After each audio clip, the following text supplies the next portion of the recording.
Dentistry in General Radio Network presents DIG's official podcast with Dr. Bob D. Join us at Digapalooza this November in Chicago, brought to you by Dentistry in General. This exclusive event features world-renowned speakers, leaders in their fields, delivering carefully selected topics that tackle the real challenges dentists face today. Held in the private halls of Gibson's Steakhouse, it's more than CC. It's a connection to a supportive dental community. Early bird pricing is live, but spots are limited and selling fast. Visit dentistryingeneral.com for more details. In this episode, a lot of dental practices are not marketable, period. And that is what I call the unmarketable practice. There are so many pieces in this that need to be diagnosed. So one of the things that I think makes us a little unique in what we do and how we do it is the upfront piece, which is determining, is the business ready to invest in marketing? Because that's all marketing is, it's an investment. You're going to spend money on Google and websites, and all those tactics can be effective, but they're only as effective as the business's ability to convert what they deliver into revenue, which is the hard part. And a lot of doctors are very out of touch with their business. It is astounding to me how many doctors run their businesses blind. Who cares how many new patients you got? It's an irrelevant number. What's relevant is the growth. What's coming in through your front door and what's leaving out the back door. That's your growth. Simple impact, massive growth. How a data-driven approach to marketing and business can transform your dental practice. Dr. Bob D interviews Evan Lazarus from Simple Impact Media. Hello, everyone. I'm here today with Evan Lazarus. Evan is a friend and also the founder of a company called Simple Impact Media that does marketing and advertising for my dental practice. And I asked him to come on today to tell me how his operation works. I say this because Evan has done real well for me, and I'm up 30% in 8 months when I expected it to be there in 18 months. So for me, that's success. I've asked him to be here to tell me about the process, because marketing is very difficult.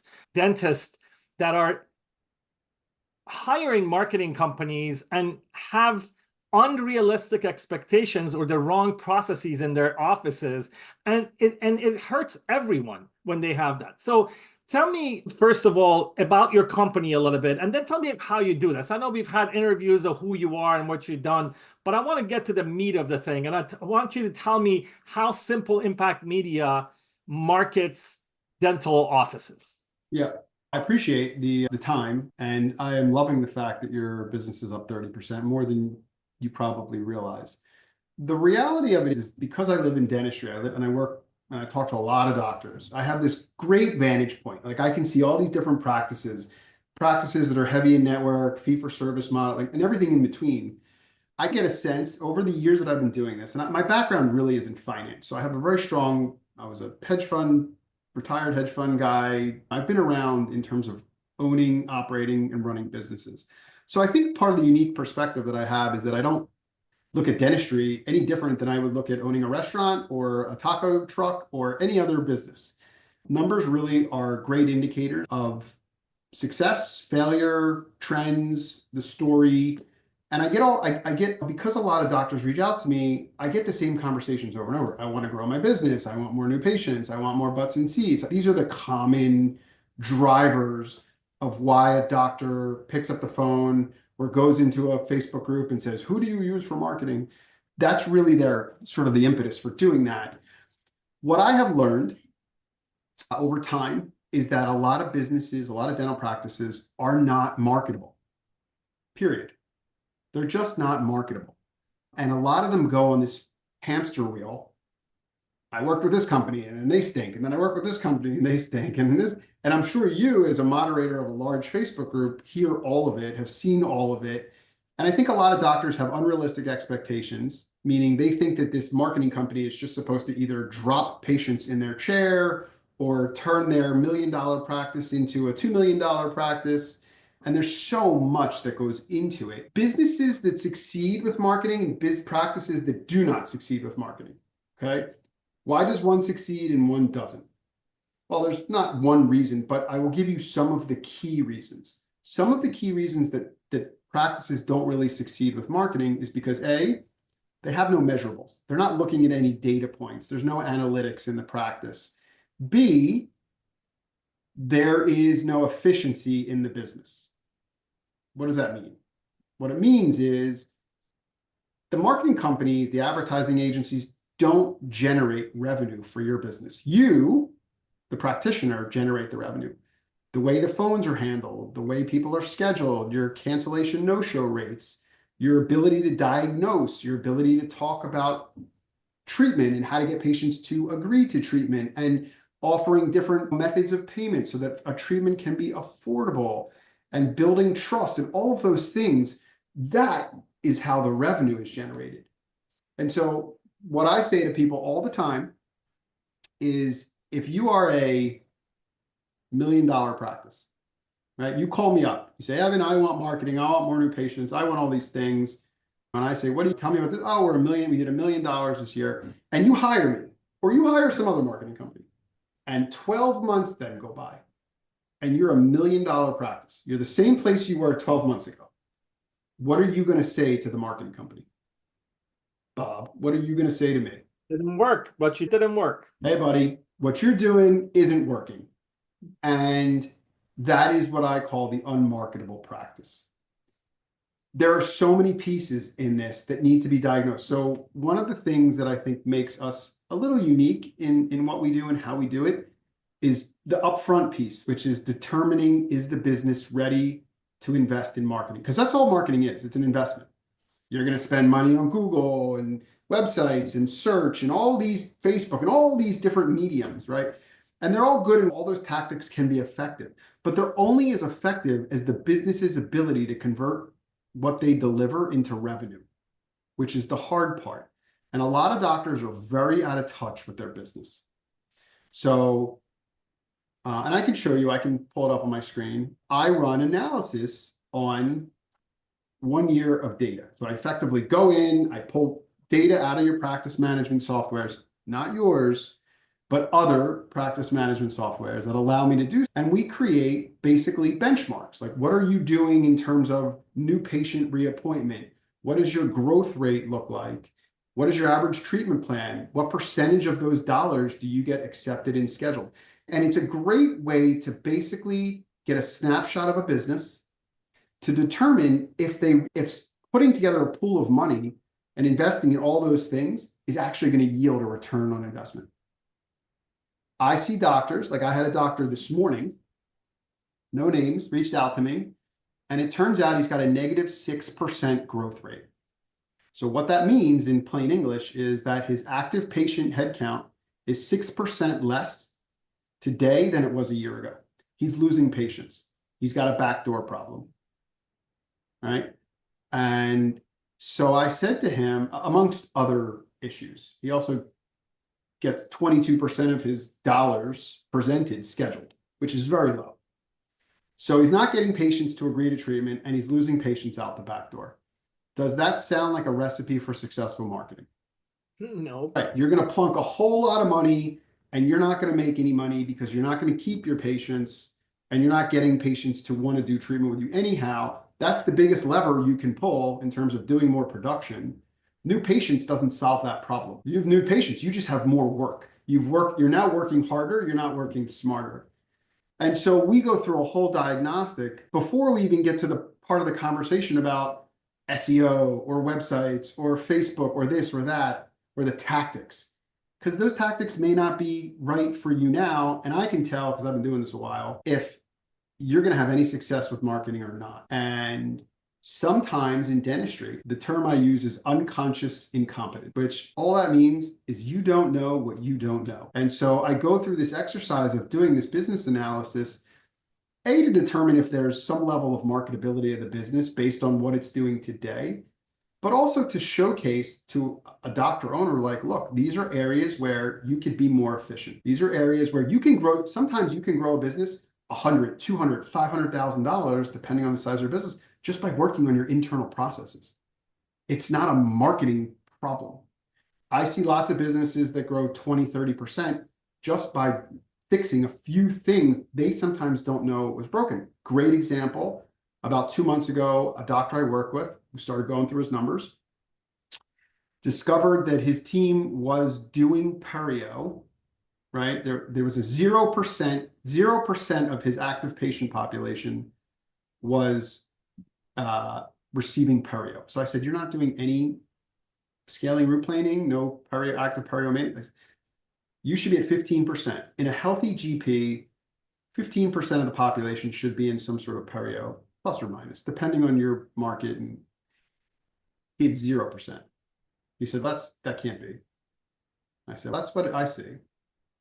Turns out his team was doing, they were doing the perio, right? They were doing the work, wasn't being coded correctly. He wasn't being paid for it. This has been going on for years.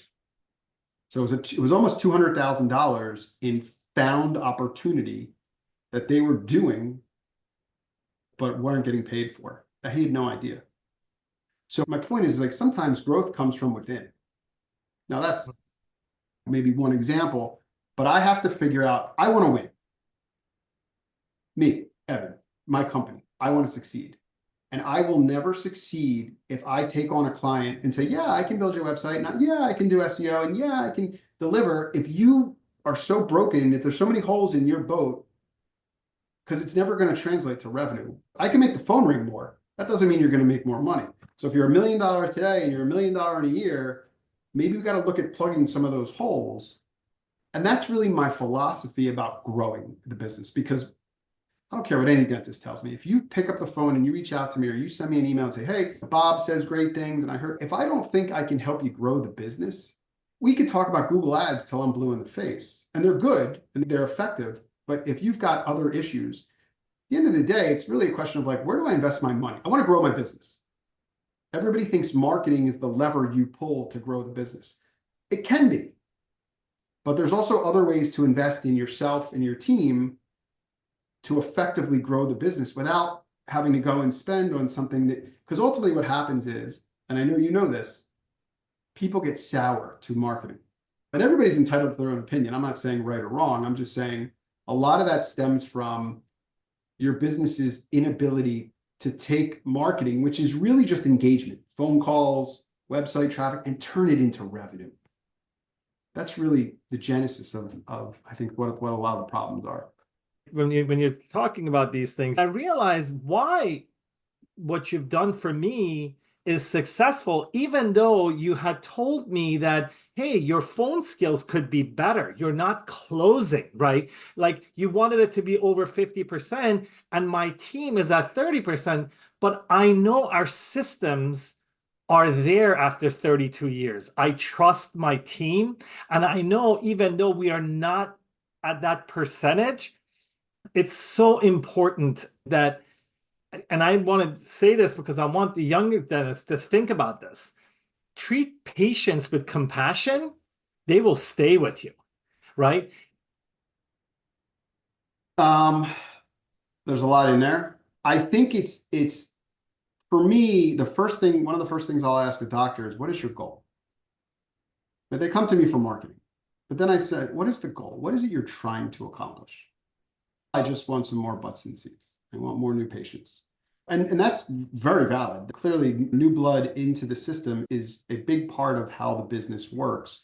But it is like all other businesses, Mr. Shark Tank, you know that it's more expensive to acquire a new patient than it is to keep an existing patient. And so I am very focused on, I know sometimes I blur the lines, because when we think corporate dentistry, we think, oh, these DSOs and these companies that are these private equity guys, they're all just numbers. It's numbers, it's numbers, it's numbers. And I subscribe to the concept of numbers, but the numbers are used to tell a story. The numbers are not the end all be all of dentistry, right? I never want to blur the lines between your philosophy of care and how you take care of people and the numbers. And sometimes that gets lost in some of the things that I talk about. But I need to understand, and the doctors need to understand, what's happening under the hood of their business. Struggling with the pressures of private practice? Digapalooza is here to help. Hosted by Dentistry in General, the first weekend of November in Chicago, this unique event features all-star speakers, recognized globally for their expertise, delivering carefully selected topics designed to give you actionable takeaways for your practice. These aren't your typical lectures. Plus, sponsors are handpicked to support independent dentists against private equity-backed offices. The learning continues beyond the classroom with insights from thousands of practices. Don't miss out. Early bird discounts are available now, but spots are limited and going fast. Secure yours at dentistryingeneral.com. If you're calling me because you say my SEO sucks, or my website stinks, or the company I have now isn't doing a good job, I really need to get a sense of, if I'm going to put a plan together to help you grow this thing, I need to understand what this thing looks like right now. So the numbers are a very fair playing field to make a determination about where you are efficient and where you may have inefficiencies. It's not the end all be all, but I know that if I go into a situation where, like, I can show you, I'll actually share my screen. This is a practice that I looked at the other day. Doesn't matter where or who. The column that says you is the practice, and then it benchmarks you to what is all GPs, right? The top 10% of GPs nationally, what's average, and what is the bottom 10%. And it looks at a couple KPIs for the office, the hygiene, and then the doctor production. And when I look at this, I say, okay, new patient reappointment. That effectively means when you get a new patient, what percentage of them leave with their next scheduled visit. So in this particular practice, for every 10 patients he's getting, 3 of them leave with their next scheduled visit. So you want to invest in patient acquisition, but we're not getting them scheduled at a higher rate to come back. Problem. Most doctors don't know what their new patient reappointment rates are. And again, just because the number's low doesn't mean that it's bad. This could be an emergency-driven practice. Maybe they live and die through emergencies, and they're not, like, that number's always going to be low. So the number isn't necessarily indicative of bad or good. We just need to peel it back a little further to get an understanding of the business model. Perio percentage, right? So what percent of your patient population is in some sort of active perio maintenance? 2%. The bottom 10% is at 3%. That's a conversation. Right? This is not a pediatric office. This is a general dentistry office, right? What's going on here? Why is nobody in perio? Are you referring all of it out, right? Are you doing it, not coding it correctly? I need to understand what that looks like, because that's found opportunity if in the event there's opportunity to be found. And then down here, their average treatment plans are $2,600. That is what is average in terms of presentation.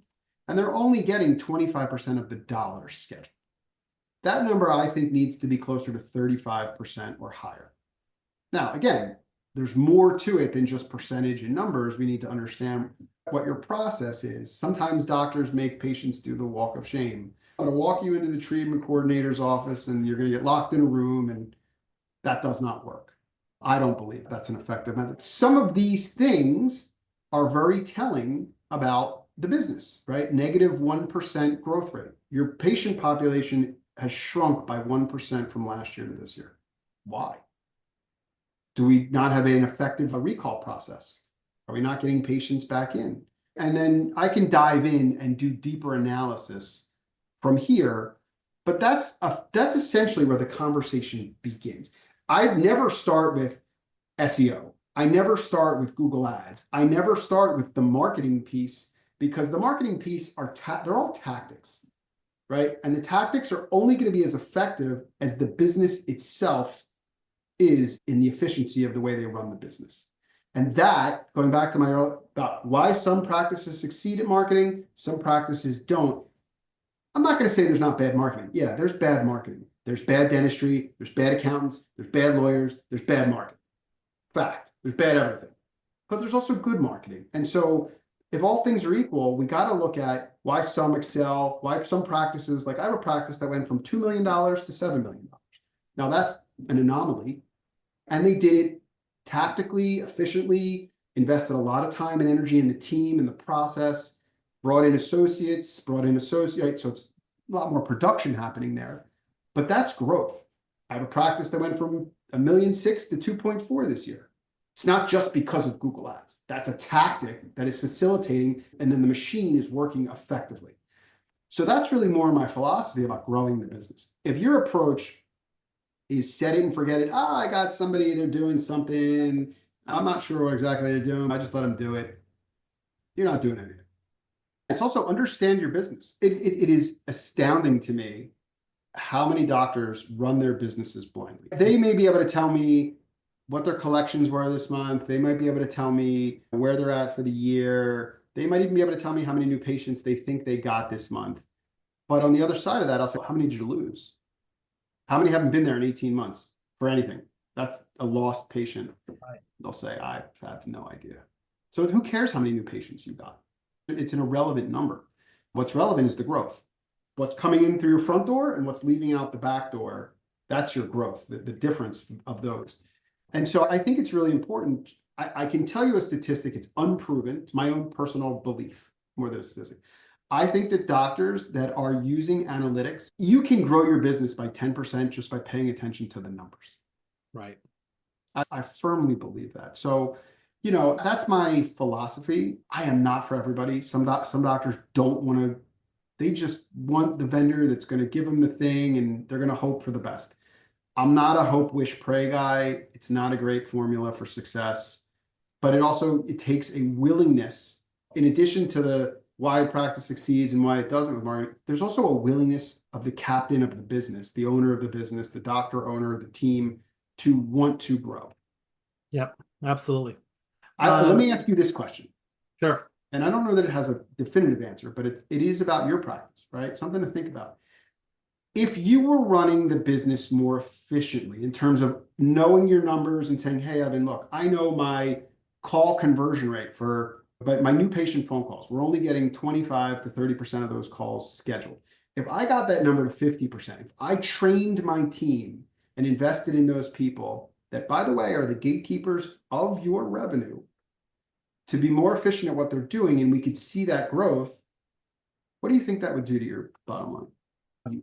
I mean, 20% going up, that's 50%. That's a significant number. My point is, I think that you have to look at things through that lens. It is fascinating to me how doctor owners never invest in their teams. They'll invest in themselves. They'll go to Kois and they'll do all the clinical stuff and all the fancy, all of that, which is great, as you should, but they don't spend a dime on taking the person who answers their phones to be trained on sales and persuasion and empathy and how to actually sell a dental practice, because that's what it really is. And it never happens.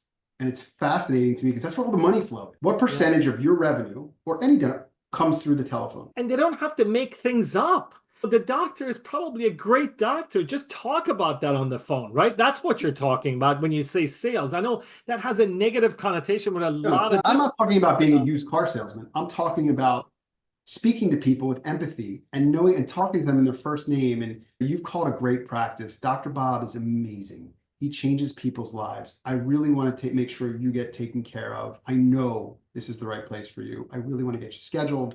Like all of that versus what I typically hear on the phone is more of an order taker. All right, what kind of insurance do you have? All right, what do you want to come in for? All right, next. And they're just checking boxes, and there's no incentive for that person who answers your phone to get that person scheduled. Oh, I'll call you back. Okay, no problem. Call us back when you're ready. That doesn't work. So that's kind of my change that. You have to change your behavior. And that's what I talk about, that this is a new world, right? We have to compete. Traditionally, my age group, we never had to do that, right? Now we have to. And that's what you're telling us. And that's what I want people to understand. Funny you say that. A doctor called me this afternoon, right before I got on the Zoom call with you.